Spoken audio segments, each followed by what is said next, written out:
हमारे चैनल को सब्सक्राइब करना ना भूलें। यहाँ हजारों कहानियाँ हैं आपके लिए। समर ऑफिस बिल्डिंग के नीचे से निकल ही रहा था कि उसके पैरों के पास कुछ आकर गिरा। उसने ऊपर देखा किंतु उसे कोई दिखाई नहीं दिया। वो अपनी जगह पर रुक गया और एक कदम पीछे हटते हुए झुककर अपने पैरों के पास पड़ी चीज उठाई। वो देखने में किसी महंगे डिजाइनर चेन ब्रेसलेट जैसी लग रही थी। उस ब्रेसलेट में बीच में एक आर अक्षर लटका हुआ था अंग्रेजी में, जिस पर सफेद हीरे भी चढ़े थे। इतनी ऊंचाई से गिरने पर भी उसे कोई खरोच नहीं आई थी। इसका मतलब था कि वो काफी मजबूत बना था। समर उसे हाथ में उठाकर इधर-उधर और बिल्डिंग की ओर देखने लगा, किंतु उसे कोई दिखाई नहीं दिया। कंधे उचकाते हुए समर ने खुद से पूछा, ये कहाँ से आया? जरूर ऊपर से ही गिरा है, क्योंकि अभी यहाँ नहीं था। किसी चीज के गिरने की आवाज सुनकर ही मेरा ध्यान इसकी ओर गया। अब क्या करूं? इसे अपने साथ रख लूं या यहीं छोड़ दूं? नहीं, यहाँ छोड़ूंगा तो कोई और ले जाएगा। वैसे ये किसका हो सकता है? वो बिल्डिंग के गेट के सामने खड़ा होकर ब्रेसलेट को हाथ में देख रहा था। तभी गेट पर खड़े सिक्योरिटी गार्ड की नज़र उस पर और उसके हाथ में चमकते महंगे ब्रेसलेट पर पड़ी। वो देखकर तुरंत वहां आया और समर की ओर देखते हुए बोला, ए लड़के, कौन हो तुम और ये कहाँ से मिला तुम्हें? ये तुम्हारा तो नहीं लग रहा। समर ने सिक्योरिटी गार्ड को सच बताया। हाँ, ये मेरा नहीं है। मैं यहाँ से गुजर रहा था, तभी ये मेरे पैरों के पास आकर गिरा तो मैंने उठा लिया।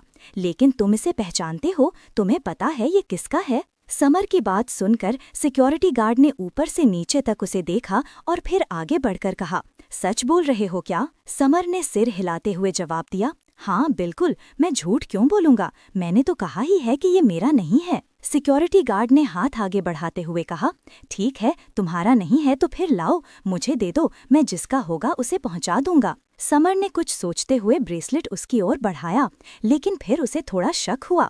उसने अपना हाथ पीछे कर लिया और बोला, लेकिन मैं तुम पर कैसे विश्वास करूं? तुमने अपने पास रख लिया तो? वैसे भी ये इतना महंगा लग रहा है। सिक्योरिटी गार्ड ने थोड़े गुस्से से कहा, मैं ऐसा क्यों करूंगा? देखो लड़के, अब तुम ज्यादा चालाकी कर रहे हो और मुझ पर इल्जाम लगा रहे हो। मुझे लग रहा है तुम्हारी ही नीयत खराब है। ये क्या हो रहा है वहां पर? पीछे से एक तेज आवाज आई। दोनों ने आवाज की ओर देखा। वहां ऋषभ खड़ा था। सिक्योरिटी गार्ड उसे अच्छी तरह पहचानता था। उसने हल्का सा सिर झुकाते हुए कहा, सर, ये लड़का, इसे किसी का ब्रेसलेट मिला है और ये मुझे वापस नहीं कर रहा। ऋषभ ने सिक्योरिटी गार्ड से कहा, किसी का नहीं, ये ब्रेसलेट मेरा ही है। तुम जाओ यहाँ से, मैं खुद देख लूंगा। ऋषभ की बात सुनकर सिक्योरिटी गार्ड ने फिर से सिर झुकाया और चुपचाप चला गया। समर ऋषभ को पहचानने की कोशिश कर रहा था। फिर उसे ऋषभ के साथ अपनी पिछली दोनों मुलाकातें याद आ गईं। सिक्योरिटी गार्ड के जाते ही समर ने ब्रेसलेट ऋषभ की ओर बढ़ाते हुए कहा, तुम यहाँ क्या कर रहे हो? मुझे क्या करना है? ये लो, अगर ये ब्रेसलेट तुम्हारा ही है तो। एक भौं उठाकर उसकी ओर देखते हुए हल्का सा मुस्कुराकर ऋषभ ने पूछा, हाँ, मेरा ही है। कोई शक है क्या तुम्हें इस बात पर? समर ने ब्रेसलेट अपनी मुट्ठी में बंद करते हुए कहा, नहीं, लेकिन एक मिनट, ये बताओ तुम्हारा नाम क्या है? ऋषभ ने उसी तरह मुस्कुराते हुए पूछा, इसका मतलब कि शक है? समर ने कहा, शक है तो तुम दूर कर दो ना। ऋषभ ने सारी बात समझाते हुए कहा, ऋषभ मल्होत्रा मेरा नाम है। उस ब्रेसलेट में मेरे नाम का पहला अक्षर है और उसमें 11 हीरे हैं। इसके अलावा वो ब्रेसलेट मुझे मेरी बहन ने गिफ्ट किया था। अभी भी यकीन नहीं हो तो क्या तुम्हें बाइंग रिसीप्ट भी देखनी है? ऋषभ की इतनी जानकारी देने के बाद समर ने जल्दी से ब्रेसलेट उसके हाथ में रखते हुए कहा, अरे बस, इतना डिटेल में बताने की जरूरत नहीं है। लो, पकड़ो अपना ब्रेसलेट। लेकिन एक बात बताओ, ये ऊपर से यहाँ कैसे गिर गया? लॉक तो काफी मजबूत है इसका। समर का सवाल सुनकर ऋषभ बगला झांकने लगा। उसने खुद ही तो समर को रोकने के लिए ब्रेसलेट ऊपर से फेंका था। ब्रेसलेट का लॉक सच में काफी मजबूत था, जो अपने आप नहीं खुलता। ऋषभ को समझ नहीं आ रहा था कि क्या जवाब दे। वो जल्दी से कोई झूठा बहाना सोचने लगा। समर उसके चेहरे की ओर देख रहा था। ऋषभ उसे थोड़ा अजीब लग रहा था। तभी ऋषभ ने कहा, अरे, वो विंडो के लॉक में फंस गया था ये ब्रेसलेट। मैं खोलकर निकालने लगा, तभी ये पता नहीं कैसे नीचे गिर गया। अच्छा हुआ कि तुमको मिला, किसी और को मिलता तो शायद वो लेकर भाग जाता। थैंक्स। समर को उसकी बात अजीब लगी लेकिन वो कुछ नहीं बोला। ऋषभ अपने हाथ में ब्रेसलेट पहनने की कोशिश करने लगा, लेकिन एक हाथ से लॉक नहीं बंद हो रहा था। समर ने सिर हिलाते हुए आगे आकर कहा, जरूरी नहीं है सारे काम खुद से ही हों। अगर कोई सामने खड़ा हो तो उससे मदद मांगने में तुम छोटे नहीं हो जाओगे। समर ने ऋषभ का हाथ पकड़ा और ब्रेसलेट पहनाते हुए उसका लॉक बंद करने लगा। ये करते हुए ऋषभ उसके चेहरे की ओर देख रहा था। समर भी उसकी नजरों को महसूस कर रहा था, लेकिन उसने इग्नोर कर दिया। कुछ ही सेकंड बाद समर ने उसका हाथ छोड़ते हुए कहा, ये लो, हो गया। पता नहीं तुम अमीर लोगों में इतना एटीट्यूड क्यों रहता है। ये बोलकर सिर हिलाते हुए समर वहां से चला गया। तभी ऋषभ ने पीछे से तेज आवाज में कहा, पहली बात, मैं अमीर नहीं हूँ, मेरे पापा का है वो सब जो कुछ भी तुम देखते हो। रही बात एटीट्यूड की, तो वो शायद है थोड़ा। एटीट्यूड भी नहीं होगा तो फिर इंसान किस काम का। उसकी बात सुनकर समर रुक गया और पीछे मुड़कर देखते हुए बोला, ठीक है मिस्टर एटीट्यूड, दिखाओ अपना एटीट्यूड, मैं तो चला। अरे लेकिन ऋषभ कुछ कहना चाहा, लेकिन समर वहां से बहुत आगे बढ़ गया था, जहां से ऋषभ की आवाज तक नहीं पहुंच रही थी। बेबसी से ऋषभ ने हाथ और सिर नीचे कर लिए और कुछ भी नहीं बोला। वो वापस ऑफिस के अंदर चला गया। दूसरी ओर वृंदा मैनसन। ऑफिस का काम करण के साथ मिलकर खत्म करने के बाद शिविका और करण शिविका के कमरे में थे। काव्या करण की गोद में सो चुकी थी। करण प्यार से सोई हुई काव्या के सिर पर हाथ फेर रहा था। शिविका ने प्यार से उन दोनों की ओर देखते हुए कहा, करण, मुझे नहीं पता कि तुम्हारा काव्या के साथ क्या कनेक्शन है और क्यों तुम उसके साथ इतना ज्यादा जुड़ गए हो इतनी जल्दी, लेकिन सच कहूँ तो यही एक कारण है तुम्हारे साथ शादी करने का। शिविका की बात सुनकर करण ने नजर उठाकर उसकी ओर देखा और कहा, हाँ, इस बात का जवाब मुझे भी नहीं मिला, लेकिन शायद काव्या इतनी प्यारी है कि उससे तो कोई भी जुड़ जाएगा। रही बात कारण की, तो मेरे लिए शायद सबसे बड़ा कारण यही है कि मुझे शादी के बाद काव्या के साथ रहने को मिलेगा। करण की बात सुनकर शिविका खुलकर मुस्कुरा दी। तभी उनकी बातों की आवाज से काव्या हल्का सा हिली। काव्या के जागने के डर से घबराते हुए करण ने शिविका की ओर देखा। शिविका ने उसे इशारे से रिलैक्स रहने को कहा। करण ने काव्या को उठाकर उसके कमरे में लिटा दिया, जो शिविका के कमरे के बगल में था।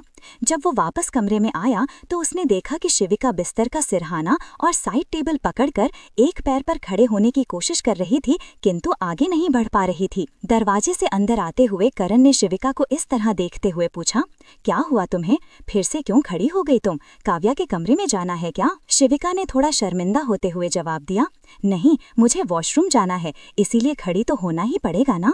शिविका ने दोबारा आगे बढ़ने की कोशिश की, लेकिन करण से मदद नहीं मांगी।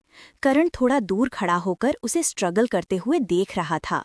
वो एक दो कदम आगे बढ़ी, लेकिन पूरी तरह लड़खड़ा गई, क्योंकि वो सिर्फ एक पैर से ज्यादा आगे नहीं जा पा रही थी। उसने बिस्तर का सिरहाना पकड़ा हुआ था और वॉशरूम वहां से 10-20 कदम दूर था, जो उसे पहाड़ जैसा लग रहा था।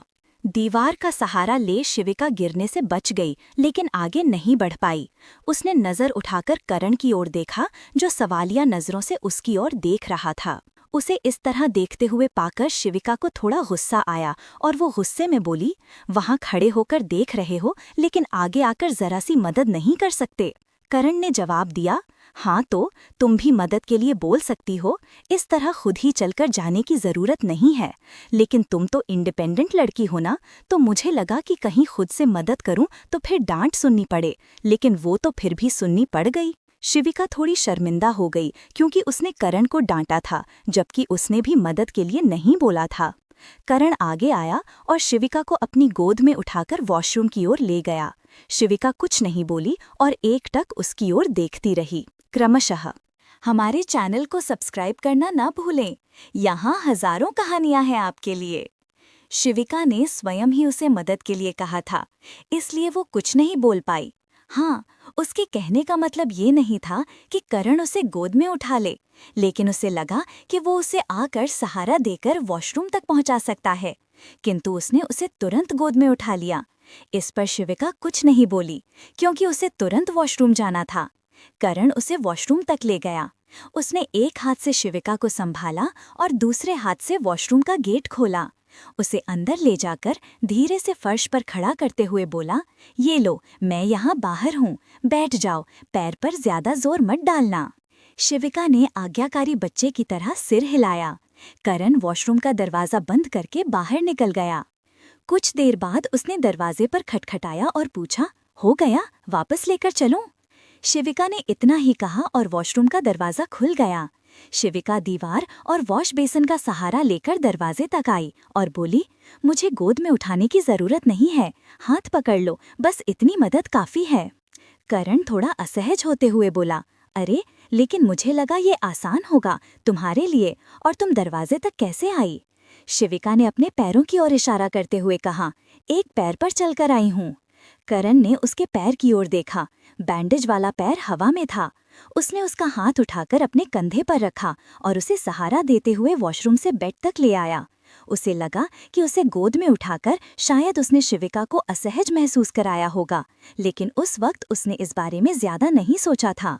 वो दोनों वापस आ गए। करण बेड पर उसके सामने बैठ गया और बोला, और कोई काम, या मैं अब घर जाऊं? घर जाने की इतनी जल्दी? अभी तो कह रहे थे कि घर जाने का मन नहीं है। हाँ, मन नहीं है, लेकिन हमेशा चीजें मन के मुताबिक नहीं होती। और वैसे भी घर नहीं जाऊंगा तो कहाँ रहूंगा? अपनी होने वाली बीवी के घर में तो नहीं रुक सकता। अरे क्यों नहीं, शादी के बाद तो यहीं रहना है। ओह हेलो, माना कि मैं गरीब हूँ, लेकिन दुल्हन तुम ही हो, और याद है ना, शादी के बाद दुल्हन की विदाई होती है, तुम्हें मेरे घर आना होगा। शिविका ने पूछा, अच्छा सच में? तो क्या वैसे घर में जहाँ तुम खुद नहीं रहना चाहते, मेरे और काव्या के लिए माहौल सही होगा? अगर तुम यहाँ नहीं रह सकते, अपनी मर्जी के खिलाफ अपनी पत्नी के घर में रहने में तुम्हें परेशानी होगी, तो हम अपना अलग घर ले सकते हैं। कोई विला या फ्लैट जो तुम्हें पसंद आए हम खरीद लेंगे शादी के बाद। शिविका की बातें सुनकर करण सोच में पड़ गया। उसे याद आया कि जब समर ने उससे शादी के लिए पूछा था, तब उसने यही कारण देकर मना कर दिया था। वो इस घर में किसी लड़की को लाकर उसकी जिंदगी बर्बाद नहीं करना चाहता, क्योंकि उसके माता पिता बहुत लालची हैं, हमेशा उसके पैसे के पीछे भागते रहते हैं। उसके पिता की उधार लेने की आदत के कारण उसके माता पिता में रोज झगड़े होते हैं और लेनदार आए दिन घर पर खड़े रहते हैं। ये सब सोचकर करण को बहुत शर्मिंदगी हुई। वो नहीं चाहता था कि शिविका को इन सब के बारे में पता चले। उस माहौल में उसका रहना तो दूर की बात थी। ये सब सोचते हुए करण होश आ गया। शिविका ने उसे नोटिस किया। कुछ देर तक करण कुछ नहीं बोला। शिविका ने उसके कंधे पर हाथ रखकर हिलाते हुए पूछा, क्या हुआ, कहाँ खो गए?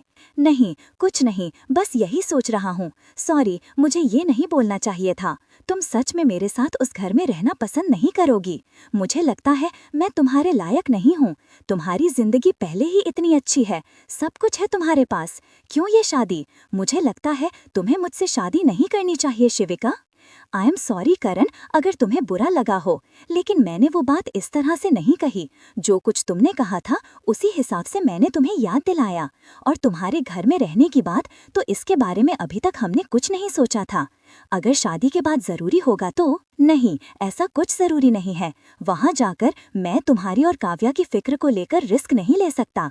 माना मेरे पास पैसे नहीं हैं, लेकिन मैं अपनी तरफ से पूरा काम करने की कोशिश करूंगा। मुझे अपनी सच्चाई पता है शिविका, कितना भी काम कर लूं, लेकिन तुम्हारे हिसाब से 1% भी नहीं कमा सकता। इसलिए तुमसे बड़े बड़े वादे बेकार हैं। तुम तो सब कुछ खुद ही ले सकती हो। मुझे नहीं लगता कि हमारा रिश्ता किसी भी एंगल से काम करेगा। हम एक दूसरे के लिए सही नहीं हैं। करण की बातें सुनकर शिविका ने उसके हाथ पर हाथ रखकर समझाते हुए कहा, अरे क्यों, तुम खुद को लेकर ऐसा क्यों सोच रहे हो करण? हम देखते हैं ना, जो कर सकेंगे वो करेंगे। और वैसे भी तुम यहीं रह लेना, मुझे कोई प्रॉब्लम नहीं है। अगर तुम्हारी मर्जी इसमें आड़े ना आए और बाकी लोग क्या कहेंगे इससे तुम्हें फर्क नहीं पड़ता ना। करण, पैसों से बढ़कर भी बहुत चीजें होती हैं। किसी का साथ चाहिए जिंदगी में। सच में तुम्हारे जितना समझदार और सपोर्टिव इंसान मैंने आज तक नहीं देखा है करण। लेकिन अभी हम अपने रिश्ते को लेकर इतना श्योर नहीं हैं। लेकिन इस शादी और तुम्हारे साथ अपना फ्यूचर शायद मैं सोच सकती हूँ, और काव्या को लेकर भी। इतना हमेशा याद रखना करण, पैसे जिंदगी में बहुत कुछ होते हैं, लेकिन सब कुछ नहीं। शिविका की गहरी बातें सुनकर करण सोच में पड़ गया। फिर गहरी सांस लेते हुए बोला, हाँ, शायद तुम कुछ हद तक सही कह रही हो, लेकिन मैं इस तरह से बोल रहा हूँ क्योंकि अपने परिवार में मैंने आज तक पैसों की वजह से ही सारी प्रॉब्लम्स देखी हैं। आज भी हमारे घर के हालात ऐसे ही हैं।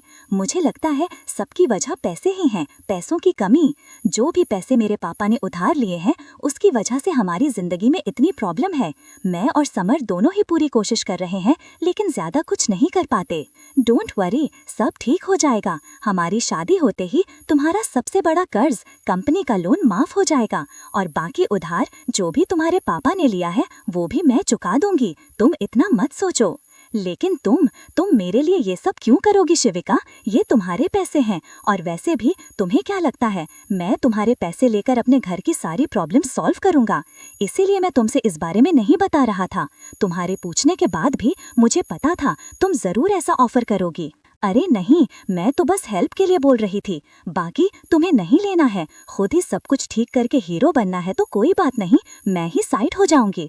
और बाकी अभी भी काफी वक्त है हमारे पास। लेकिन करण, अब मैं भी हमारी इस एंगेजमेंट को शादी तक पहुंचते देखना चाहती हूँ। शिविका की बात सुनकर करण उसकी ओर देखा। उसकी आंखों में करण को सच्चाई नजर आई और कुछ नए एहसास भी।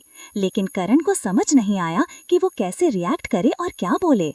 उसने कुछ देर सोचा और फिर शिविका की ओर देखते हुए मजबूती से बोला, शिविका, मुझे नहीं लगता कि मैं किसी भी एंगल से तुम्हारे लायक हूँ।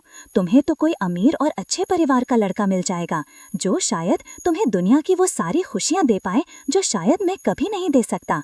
लेकिन मैं वादा कर सकता हूँ कि मैं अपनी तरफ से तुम्हें और काव्या को हमेशा खुश रखने की कोशिश करूँगा और तुम्हारी हिफाजत करूँगा। मेरे रहते तुम्हें कोई परेशानी नहीं आएगी और बिना किसी ईगो के मैं हमेशा तुम्हारा सपोर्ट करूँगा। मुझे फर्क नहीं पड़ता दुनिया वाले क्या बोलेंगे, मैं तुम्हारे साथ यहाँ रहने के लिए भी तैयार हूँ शादी के बाद। ओह वाओ करण, आज तक मुझसे किसी ने भी ऐसा कुछ नहीं बोला। तुम्हारी हर बात में मुझे सच्चाई महसूस हो रही है। ऐसा लग रहा है तुम जो बोल रहे हो वो करोगे, इसलिए मुझे तुम पर विश्वास करने का मन कर रहा है। पहली बार किसी को अपनी जिंदगी में शामिल करने जा रही हूँ मैं। तुम मुझ पर विश्वास कर सकती हो, मैं तुम्हारा विश्वास नहीं तोड़ूंगा। हमारी आपसी समझ से जो भी रिश्ता हमारे बीच बन रहा है मैं उसकी इज्जत करूंगा और पूरी ईमानदारी से निभाऊंगा और तुम्हारी मर्जी के बिना कभी भी तुम्हारे करीब आने की कोशिश नहीं करूंगा। करण की बात सुनकर शिविका को शर्म आई।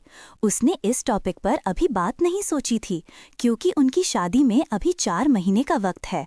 उसे लगता है कि इन 4 महीनों में वो करण को अच्छी तरह जान जाएगी। लेकिन वो अपनी जिंदगी का सबसे बड़ा सच भी करण से बताना चाहती है, लेकिन कैसे उसे समझ नहीं आ रहा है। करण, तुम भी मुझ पर भरोसा कर सकते हो। लेकिन शिविका अपनी बात पूरी कर पाती इससे पहले ही करण का मोबाइल फोन बज गया। उसने 1 मिनट रुकने का इशारा करते हुए पॉकेट से मोबाइल निकाला। स्क्रीन पर कॉलर आईडी देखी। उसकी बेस्ट फ्रेंड मीरा का कॉल था। मीरा का नाम देखते ही करण के चेहरे पर मुस्कान आ गई। वो उठकर थोड़ा साइड में जाकर कॉल रिसीव करने लगा। शिविका को उसका इस तरह खुश होते हुए बात करना अजीब लगा। उसने सोचा कि पता नहीं किसका कॉल है और वो सोच रही है कि इस बारे में वो करण से पूछे या नहीं। क्रमशः